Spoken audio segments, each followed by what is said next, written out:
Jumpa lagi dengan saya Fendi Teknisi. Kali ini saya akan membahas tentang komponen elektronik yang sederhana dan sering dijumpai di sekitar kita ya. Nama-nama komponen dan juga cara tesnya nanti saya akan review. Di sini ada namanya elko. Ini elko. Yang ada garisnya di sini ya, ini elko. Kemudian ini kapasitor, ini juga kapasitor. Dua ini kapasitor, sama-sama kapasitor. Kemudian ini ada resistor, ini resistor,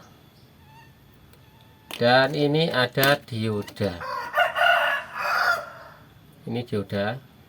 Kemudian ini ada namanya TR, transistor. Nah, inilah komponen-komponen yang awam di sekitar kita atau yang sering kita jumpai di lingkungan kita ya. Kalau servis kebanyakan elko, resistor, transistor, dioda. Kapasitor ini sebagian ada, sebagian tidak, tapi kebanyakan juga ada, dan itu jarang sekali rusak kalau kapasitor. Oke, saya akan menjelaskan satu persatu. Ini namanya transistor. Transistor ini adalah untuk penguat sinyal ya, arus, untuk memaksimalkan arus ya, atau innya, istilahnya dari in 1 volt bisa menjadi 220 volt. Ini untuk menaikkan voltase atau watt. Oke, cara mengukurnya juga sederhana. Ini kita hanya memerlukan tester. Di sini ada tester. Kita skala di X1 ya, ini X1. Coba kita tes saja dulu. Nah, ini berjalan. Di sini ada pot merah dan hitam ya. Ini untuk cara mengukurnya. Hitam negatif, merah positif. Nah, untuk mengukur ini transistor, kita hadapkan ke kita ya, tulisannya. Nah, untuk kaki pertama itu kita kasih namanya yang hitam ya, ini tester hitam. Kemudian yang merah kita masukkan tengah.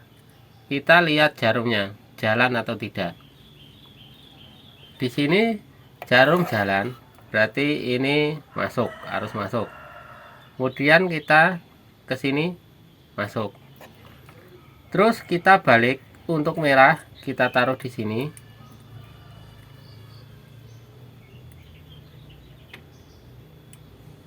Kemudian yang hitam kita taruh tengah. Tester tidak berjalan,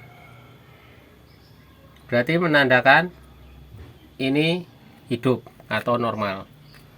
Nah, untuk mengetahui ciri-ciri ini transistor mati, ini sudah saya siapkan yang mati.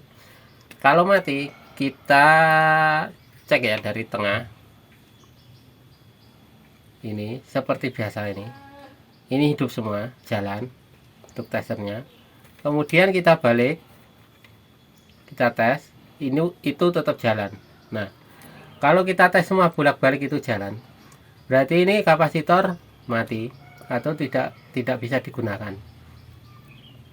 Jadi untuk kapasitor yang normal, yaitu kita tes dari sini hitam, merah-merah, itu harus jalan. Tapi kalau dibalik merah ke hitam-hitam, itu harus berhenti. Itu ciri transistor. Nah, ada juga yang transistor sini merah, sini hitam-hitam jalan. Tapi kalau dibalik hitam, sini merah-merah tidak jalan, itu ada. Itu untuk katup negatif ya. Kalau ini untuk katup positif. PNP. Untuk yang merah-merah NPN. Oke, itu penjelasan dari saya untuk tes transistor. Kemudian di sini ada namanya TR, resistor. Nah, ini resistor. Untuk mengetahui ukurannya, kita tinggal namanya menghitung dari nilai ini ada namanya garis warna ya di sini.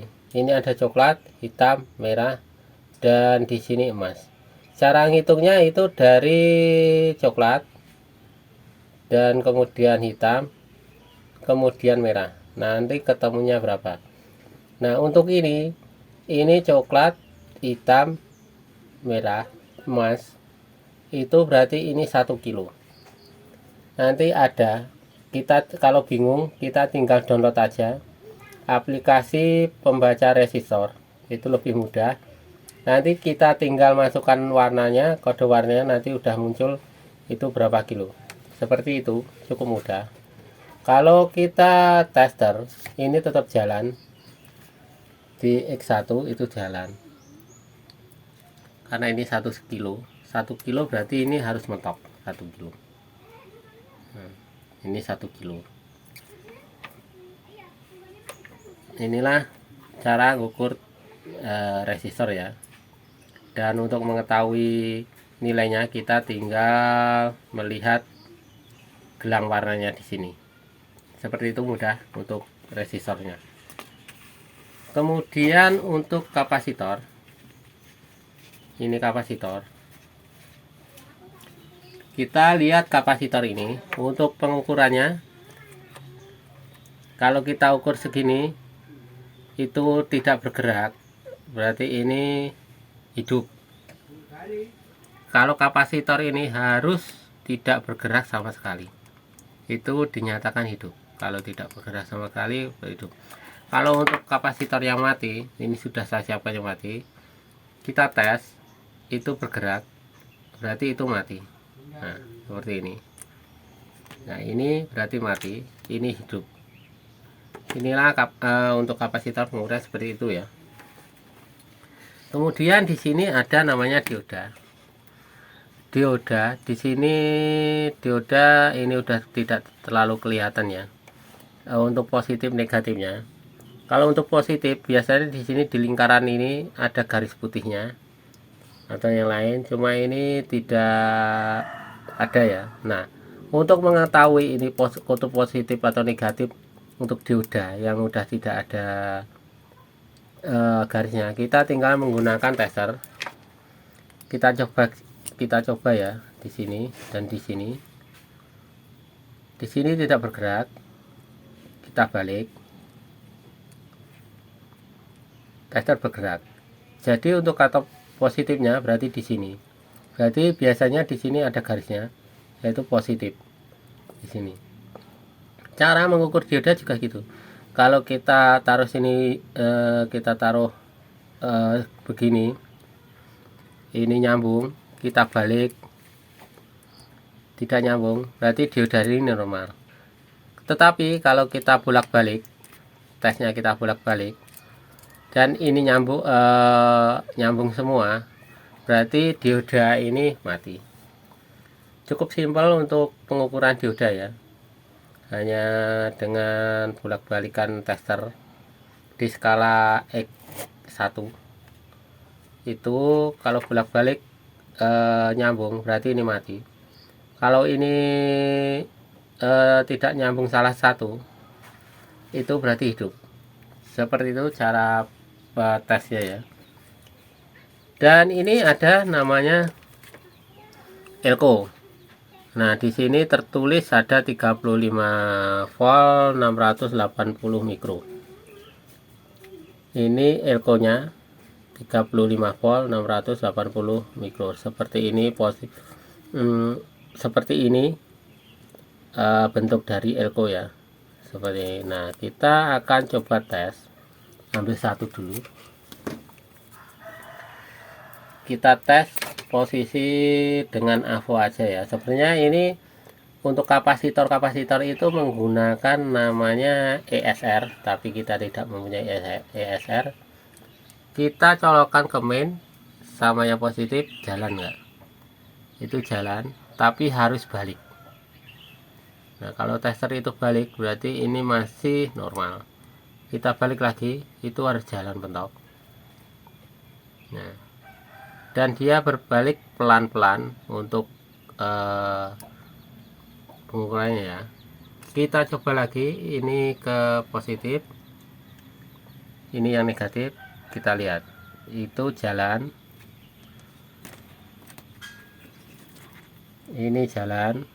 Nah, dan itu harus berbalik pelan-pelan, pelan terus. Nah, kemudian kita balik juga, kita tempelkan. Nah, dia akan jalan lagi dan balik pelan-pelan untuk apometernya. Ini normal untuk tesan, untuk pengetesannya aja. Tapi untuk kapasitasnya itu masih real apa enggak, kita harus menggunakan ESR. Karena saya tidak mempunyai ESR, jadi saya hanya menggunakan tester bolak-balik short atau tidak. Seperti itu cara trik dari saya untuk memahami alat-alat elektro ya, seperti kapasitor, elko ini termasuk kapasitor, ini dioda, ini resistor, dan ini transistor. Cukup simpel untuk mempelajari semuanya.